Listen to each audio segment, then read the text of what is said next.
Hey Valley Middle, welcome back to another math video. Tonight we're going to be changing percentages into fractions. Let's start off with the trivia question first though. When did the first action toys appear? Alright, we'll get that answer and much more after our instruction. Tonight our official target is 4.6c. I can write percentages as fractions. Let's do this thing. Alright, we take a look at this question here. Which 67% of the Black Friday shoppers waiting in this line got the doorbuster special they wanted? Express this percentage as a fraction.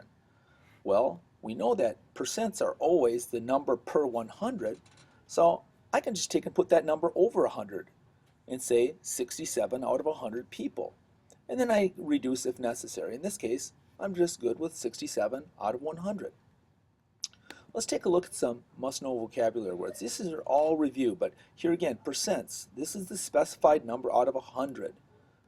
Okay, like we had 67 out of 100, 67%. And a fraction is a number or a quantity that's not completely whole, like 1/2 and 1/3. So take a look at these percentages. Here's the one we had. 67% is, as a fraction, is 67 out of 100. 17% is simply 17 out of 100. And 80%, that's 80 out of 100. But don't forget, sometimes we have to reduce that fraction is not in simplest form. So if we divide by 20, we'll get 4/5. Seems too simple, right? Just dividing by 100? Well, there are a couple little tricks you have to watch out for, and I think that those are best learned by working through some problems. So let's try this one right here. Express 25% as a fraction. Let's follow our steps. First, we'll divide by 100. We're moving the decimal to the left. Yesterday we moved it to the right to multiply by 100. Today we're moving it to the left 2 spaces to divide by 100. Now, if there's a whole number, if there's any digits left here, we would set it aside. But there's no digits left. We just have a decimal, 0.25. And so now, step 2 is just change that decimal into a fraction. And we've done this before. We put a bar underneath it, we put a 0 under each digit, and add a 1 to the whole thing. Now, we can go and reduce. We have 25 hundredths, and that's a familiar fraction. We can divide by 25 and get down to 1/4. Do we have any whole numbers to add back in? No, we didn't. And we'll talk about what situations you have those whole numbers in just a couple of slides. I'll give you one to try. All right, I think it's time that you try one. All right, express 40% as a fraction. I've left the steps uncovered for you over here. See if you can work through it, and then I'll give you the answer. Go ahead. All right, let's take a look and see how you did. All right, first divide by 100. Again, that's moving that decimal point 2 positions from here to here. So now we have 0.4 or 0.40. Now, set the whole number aside, and we don't have any of those whole numbers, just a decimal, 0.4. And we can turn that decimal into a fraction. You know how to do that. So put a line under the 40, put a 0 under each one. Now we can reduce. If I divide each of those by 20, I'll get down to 2/5. I could have divided by 10 here too if I wanted to, but I just follow the steps and it always works out. And then add any whole numbers in. And we didn't have any whole numbers, so our percentage of 40% just becomes 2/5 as a fraction in simplest form. All right, let's try another one, and I got to move my screen up I can see on this one.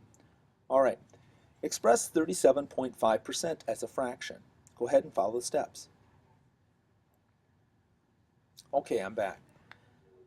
First of all, we divide by 100. Again, we're going to move that decimal 2 spots to the left. 1, 2. So now we're going to have 0.375. We don't have any whole numbers there. It's still all decimal, so just forget about the whole number. And we turn that decimal into a fraction. So put a line underneath the whole 9 yards. Put a 0 under each digit. Add a 1 to the whole thing. We got 375 over 1,000. We can simply reduce. I know that 125 goes into them. So if I divide them each by 125, I get to 3/8. Again, no whole number involved, so there we go. My percentage as a fraction is 3/8. All right, one more. Now, I'll give you a shot with a whole number. So you're going to have to set that whole number aside. Why don't you go ahead and give this one a shot. All right, let's see how you did. First of all, did you move the decimal 2 spots to the left? 1, 2. Now you'll notice that we have 1.25, right? Good, because this is more than 100%. So now we're setting that whole number off to the side. We're just going to work with the decimal. So now we have 0.25, and you know what to do there.